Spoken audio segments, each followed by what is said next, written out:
ഹിബോൺ ചാക്കോ എഴുതിയ അമർ എന്ന കഥ. Amar written by Hibon Chacko. Copyright protected. Amar action drama part 10. അപ്പോഴേക്കും റോയ്സിൻ്റെ കയ്യിലിരുന്ന മൊബൈലിൽ ഉന്നത പോലീസ് ഉദ്യോഗസ്ഥൻ്റെ കോൾ എത്തി. അവനത് എടുത്തു. സാർ, എന്തെങ്കിലും വിവരം ആർക്കെങ്കിലും കിട്ടിയോ? ഞങ്ങൾക്കാണേൽ ഒരു സമാധാനവുമില്ല. എന്തു ചെയ്യാനാ? കോൾ അറ്റൻഡ് ചെയ്തയുടൻ അവനിങ്ങനെ ചോദിച്ചു. സ്കൂൾ ബസ്സിലാണ് മോൻ വരുന്നത്. പക്ഷേ അവൻ ബസ്സിൽ കയറും മുമ്പ് മിക്കവാറും കടയിലോ മറ്റോ സ്വീറ്റ്സും മറ്റും വാങ്ങിക്കാൻ പോകാറുണ്ട്. തൻ്റെ ചെവിയിലേക്കെത്തിയ വാചകങ്ങൾക്ക് മറുപടിയായി അവനിങ്ങനെ ധൃതിയിൽ പറഞ്ഞു. അതെ, ഇന്ന് പോയിട്ട് സമയം ഒരുപാടായിട്ടും കാണാതെ വന്ന ഡ്രൈവർ ഉൾപ്പെടെ തിരക്കിയപ്പോഴാണ് അറിയുന്നത്. ധൃതിയിലെത്തിയ വാചകങ്ങൾക്ക് ഇങ്ങനെ ധൃതിയിൽ തന്നെ റോയ്സ് മറുപടി നൽകി. രംഗത്തിന് സാക്ഷിയായി കരയാറായ മുഖവുമായി നിൽക്കാനേ ആ നിമിഷം റീനയ്ക്ക് സാധിക്കുമായിരുന്നുള്ളൂ. നമ്മൾ തീരുമാനിച്ച പ്രകാരം അവൻ ചാർജ് എടുത്താലുടൻ ഇവിടുന്ന് തട്ടാം എന്നതല്ലേ? കുറച്ച് നിമിഷങ്ങളെടുത്ത് കാര്യമായ എന്തോ പറഞ്ഞു തുടങ്ങിയ ഉദ്യോഗസ്ഥനോടായി റോയ്സ് ഇങ്ങനെ മറുപടി തുടങ്ങി. അവനെ പോയി വിളിക്കുക എന്ന് വെച്ചാൽ അടുത്തതായി വന്ന വാചകങ്ങൾക്ക് മറുപടി എന്ന വിധം അവനിങ്ങനെ ചേർത്തു. അതല്ല, അതൊക്കെ എനിക്കറിയാം. ഞാൻ എൻ്റെ അവസ്ഥ വെച്ച് പറഞ്ഞതാ. സംശയത്തിൽ കലർന്നു വന്ന വാചകങ്ങൾക്ക് ധൃതിയിൽ തന്നെ വിഷമഭാവത്തിൽ നിന്നും മുക്തനാകാതെ റോയ്സ് ഇങ്ങനെ മറുപടി നൽകി. റീന ഈ രംഗം പഴയപടി വീക്ഷിച്ചുകൊണ്ടേയിരുന്നു. പിന്നീടായി ധൃതിയിൽ തൻ്റെ ചെവിയിലേക്കെത്തിയ ചില വാചകങ്ങൾക്ക് മറുപടിയായി ശരി എന്നതിനപ്പുറം പറയുവാനാകാതെ റോയ്സ് കോൾ കട്ട് ചെയ്തു. എന്താ എന്ന ചോദ്യഭാവത്തിൽ റീന നിന്നു തൻ്റെ ഭർത്താവിനെ നോക്കി. എടി, അവരെല്ലാം മാക്സിമം ട്രൈ ചെയ്യുന്നുണ്ട്. വിഷയം ലീക്കായാൽ ബുദ്ധിമുട്ട് നമുക്ക് മാത്രമാണ്. ഇങ്ങനെ നെറ്റ് ചുളിച്ച് വിഷമം മറച്ച് തുടങ്ങിയ റോയ്സ് ഒന്ന് നിർത്തി ജോലിക്കാരെ അറിയാതെ മാനിച്ചു പോയി തുടർന്നു. നമ്മുടെ സ്വന്തം വഴിയിലും നടക്കുന്നുണ്ടല്ലോ. പക്ഷേ ഇയാളൊരു ഓപ്ഷൻ കൂടി പറഞ്ഞത്. ഒന്ന് നിർത്തി ചായഞ്ഞിരുന്ന് പോയ ശേഷം അവൻ തുടർന്നു. ആ മറ്റവൻ ഇന്ന് ചാർജ് എടുത്തിട്ടുണ്ട്. അവനെയും വിളിച്ചുകൊണ്ട് ആവശ്യം പോലെ ചെയ്യാൻ. അവളുടെ മുഖത്തു നിന്നും മുഖമെടുത്ത ശേഷമാണ് റോയ്സ് ഈ വാചകങ്ങൾ പറഞ്ഞത്. 2-3 നിമിഷങ്ങൾ ഇരുവരും നിശബ്ദരായി രംഗത്തിൽ മുങ്ങി നിൽക്കത്തന്നെ. എന്നാലൊന്ന് വേഗം വാ, സ്റ്റേഷനിലേക്ക് പോകാം. ധൃതിയിലുള്ള റീനയുടെ ഈ അലർച്ച ചേർന്ന വാചകങ്ങൾ അവനെ ഒന്ന് ഞെട്ടിച്ചെന്ന് പറയാം. അവൻ അതേപടി നെറ്റി ചുളിച്ചു പോയി എഴുന്നേറ്റു. തൻ്റെ പതിവ് വെളുത്ത വസ്ത്രത്തിൽ. മോനെ കാണാതായിട്ട് മണിക്കൂറുകളായി. നമ്മുടെ മോൻ നമ്മുടെ ആവശ്യമല്ലേ? അവൾ തുടർന്ന് ഉടനടി കരച്ചിൽ ആരംഭിച്ചെന്ന വിധം പറഞ്ഞു. ഇത്രയും ആയതോടെ അമാന്തിച്ചില്ല. റീനയെയും കൂട്ടി അടുത്ത നിമിഷത്തിൽ തന്നെ റോയ്സ് പോലീസ് സ്റ്റേഷൻ ലക്ഷ്യമാക്കി വണ്ടിയെടുത്ത് പാഞ്ഞു. എടി, നമുക്ക് പിടിയുള്ളവരും അടുപ്പമുള്ളവരും എല്ലാം അന്വേഷിക്കുന്നുണ്ട്. എന്തിന്? എല്ലാവരും ഉണ്ടല്ലോ, നീ പേടിക്കാതെ.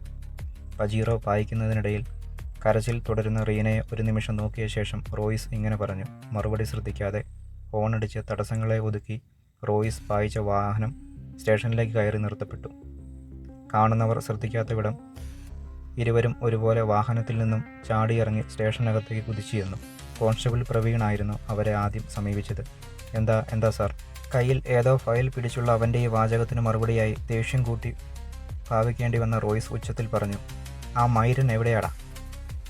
ഒന്നറച്ച ശേഷം രംഗം ഉൾക്കൊണ്ട് അവൻ മറുപടി നൽകി. CI പുറത്തേക്ക് എന്തോ ആവശ്യത്തിന് പോയതാ, ഉടനെ എത്തും. അടുത്ത നിമിഷം മറുപടി എന്ന വിധം അമറിൻ്റെ ടേബിളിലെ വിസിറ്റേഴ്സിനുള്ള ഒരു ചെയർ റോയ്സ് ശരവേഗത്തിൽ ചവിട്ടി തെറിപ്പിച്ചു. അവിടെ ഉണ്ടായിരുന്ന ഏവരും ഒന്നുകൂടി സ്തബ്ധരായ മട്ടായി. ചുറ്റുമൊന്ന് വീക്ഷിച്ച ശേഷം ഉടനെ തന്നെ റീന പറഞ്ഞു. അവനിവിടെ വന്ന് അവനെയും വിളിച്ചുകൊണ്ട് പോയാൽ മതി നമുക്ക്. ആകെ മൊത്തത്തിൽ പരിസരം മറക്കേണ്ടി വന്ന കണക്കെയായിരുന്നു ഇരുവരും. എങ്ങനെ ചെയ്യണമെന്ന് പറ്റാത്ത അവസ്ഥ. അവരോട് ഇരിക്കാൻ പറയണമെന്ന് പോലീസുകാരികൾക്കും പ്രവീണിനും ഉണ്ടായിരുന്നു. പക്ഷേ അവർക്കതിന് മുതിരുവാനുള്ള ധൈര്യം രംഗം ചോർത്തിയെടുത്തിരുന്നു. പോലീസുകാരും മറ്റും ഇരുവർക്കും അനുസൃതമായി സാവധാനം ചലിച്ചുകൊണ്ടിരുന്നു. തങ്ങളുടെ ഫോണിൽ വരുന്ന കോളുകൾക്കും മറ്റും റോയ്സും റീനയും പല ഭാവങ്ങൾ വിഷമത്തിൽ ചാലിച്ച് മറുപടി നൽകിക്കൊണ്ടിരുന്നു. അധികം സമയമായില്ല. പോലീസ് ബൊലേറോയിൽ സ്റ്റേഷനിലേക്ക് അമർ പാഞ്ഞെത്തി നിന്നു. ചാടിക്കേറി സ്റ്റേഷനകത്തെത്തിയ അമർ കാണുന്നത് റോയ്സിനെയും റീനയുമാണ്. വല്ലാത്ത അവസ്ഥയിൽ നിലകൊള്ളുന്ന അവൻ അവർക്ക് മുന്നിലൊന്ന് നിന്നു.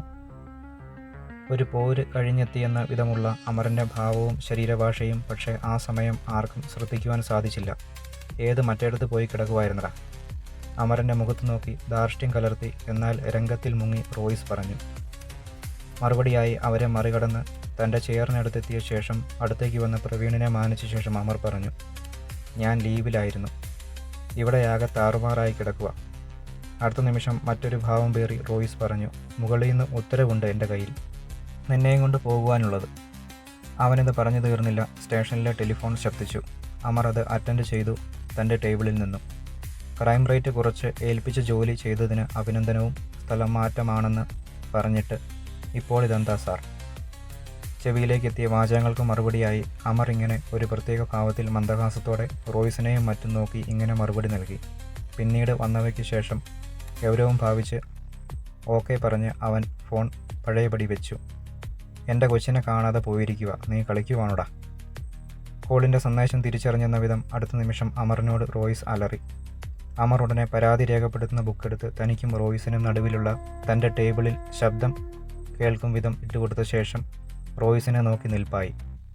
അമറിനെ തൻ്റെ സാഹചര്യത്തിൽ നിന്ന് തന്നെ വീക്ഷിച്ചുകൊണ്ടിരുന്ന റീന ഉടനെ ഉച്ചത്തിൽ കരച്ചിലടക്കി ചുറ്റും മാറി മാറി തിരിഞ്ഞ് പൊതുവായി പറഞ്ഞു, നിങ്ങൾക്കറിയാമോ, എൻ്റെ മോനെ ഇന്ന് വൈകുന്നേരം മുതൽ കാണാനില്ല. എൻ്റെ മോനെ എനിക്ക് കിട്ടിയേ പറ്റൂ. പോലീസുകാരും വനിതകൾ ഉൾപ്പെടെ പ്രവീണും ഇത് കേട്ട് ഒന്നയഞ്ഞു പോയി. അമർ ഭാവഭേദമന്യേ തന്നെ നോക്കി നിൽക്കുന്ന റോയ്സിന് നേർക്ക് നിൽപ്പായിരുന്നു. എൻ്റെ മോനാ അവൻ, അറിയാമോ? അവനെ അങ്ങനെയൊന്നും ആർക്കും ഒന്നും ചെയ്യാൻ പറ്റില്ല. ഇങ്ങനെ കൂടി കുറച്ചുകൂടി ആഴത്തിൽ റീന കൂട്ടിച്ചേർത്തപ്പോഴേക്കും റോയ്സ് അനക്കം കൂടാതെ പഴയപടി നിൽക്കെ പറഞ്ഞു, ശബ്ദം താഴ്ത്തി, മുതലെടുക്കല്ലേ നീ. അപ്പോഴേക്കും പ്രവീൺ അയഞ്ഞ മാതിരി അമറിനെ നോക്കിയിരുന്നു. അടുത്ത നിമിഷം അമർ പ്രവീണിനോടായി വേഗത്തിൽ പറഞ്ഞു, വണ്ടിയെടുക്ക്, നമ്മുടെ 4 പേരെ കൂടി വിളിച്ചോ. ഇത്രയും പറഞ്ഞ ശേഷം അവരിരുവരെയും സ്വാഗതം ചെയ്തെന്ന വിധം അമർ നടന്ന് പുറത്തേക്കിറങ്ങി നിന്നു. അപ്പോഴേക്കും പ്രവീൺ തൻ്റെ കർത്തവ്യം തുടങ്ങിയിരുന്നു. കാര്യങ്ങളുടെ കിടപ്പ് മനസ്സിലാക്കുവാനെന്ന വിധം മുന്നിലായി റോയ്സിനും റീനയ്ക്കുമൊപ്പം അമറും പ്രവീണും കയറി പജീറോയിൽ. പിറകെ ബൊലേറോയിൽ നിശ്ചയിച്ചുറപ്പിച്ച പോലീസുകാരും. ഇരുവാഹനങ്ങളും രാത്രിയുടെ യാമങ്ങൾ വകവയ്ക്കാതെ വഴിവിളക്കുകളെ സാക്ഷിയാക്കി പാതി വിജനതയെ കീറിമുറിച്ച് പുറപ്പെട്ടു. റോറിനെ കാണാതായിട്ട് 3 പകലുകൾ കഴിഞ്ഞിരിക്കുകയാണ്. റോയ്സിൻ്റെ ബന്ധം വെച്ച് പോലീസ് മേധാവികളും ഭരണകർത്താക്കളും മറ്റും ആത്മാർത്ഥമായി തന്നെയെന്ന് പറയാം അന്വേഷണം നടത്തിവരുന്നു. അതുപോലെ കയ്യൂക്കിനായി ഉപയോഗിക്കുന്ന വിവിധ ആളുകളുടെ വഴിക്കുള്ള തിരച്ചിലും നടക്കുന്നുണ്ട്. ഒപ്പം റോയ്സ് CI അമറിൻ്റെ നേതൃത്വത്തിലെ അന്വേഷണത്തിനും തിരച്ചിലിനും ഒപ്പം നിന്ന് സാക്ഷ്യം വഹിച്ചു ഭൂരിഭാഗവും. ഇത്രയും ഇതിനൊപ്പവുമൊക്കെ കാര്യങ്ങളും മറ്റും നടക്കുന്നുണ്ടെങ്കിലും റോറിനെപ്പറ്റി യാതൊരു അറിവോ തെളിവോ ആർക്കും ഇതുവരെ പുറത്തെടുക്കുവാനായില്ല. എങ്കിലും പൂർണ്ണമായും ഈ വിഷയം പരസ്യമാകാതെ നിലകൊണ്ടു പോരുകയാണ്. കരഞ്ഞും വിഷമിച്ചും തളർന്ന അവശയെ പോലെ ഉച്ച തിരിഞ്ഞൊരു സമയം തങ്ങളുടെ ബെഡ്റൂമിലെ തുറന്നിട്ടിരിക്കുന്ന വിൻഡോയിൽ പിടിച്ച് പുറത്തേക്ക് നോക്കി നിൽക്കുകയാണ് റീന. ചെറുതായി വിതുമ്പിപ്പോകുന്നുമുണ്ട് അവൾ. റോയ്സ് ആകട്ടെ മുഷിഞ്ഞ തൻ്റെ പാതി വസ്ത്രധാരണത്തിൽ ബെഡിൽ മലർന്ന് കണ്ണുകളടച്ചു കിടക്കുകയാണ്, കാൽമുട്ടുകൾ താഴേക്കായി പുറത്തേക്കിട്ട്. നിങ്ങളുടെ അറിവില്ലാതെ ഒരാൾക്കും ഇവിടെ ഒന്നും ചെയ്യാൻ കഴിയില്ല. വളരെ സാവധാനം എന്നാൽ തൻ്റെ പഴയപടിയുള്ള നിൽപ്പ് തുടരവേ റീന പറഞ്ഞു തുടങ്ങിപ്പോയി. ഇത് കേട്ടെന്ന വിധം തൻ്റെ കണ്ണുകൾ മെല്ലെ ഒരുമിച്ച് തുറന്നു റോയ്സ്. അപ്പോൾ മോനെ എന്തെങ്കിലും ചെയ്യണമെങ്കിൽ അത് ആരായിരിക്കും?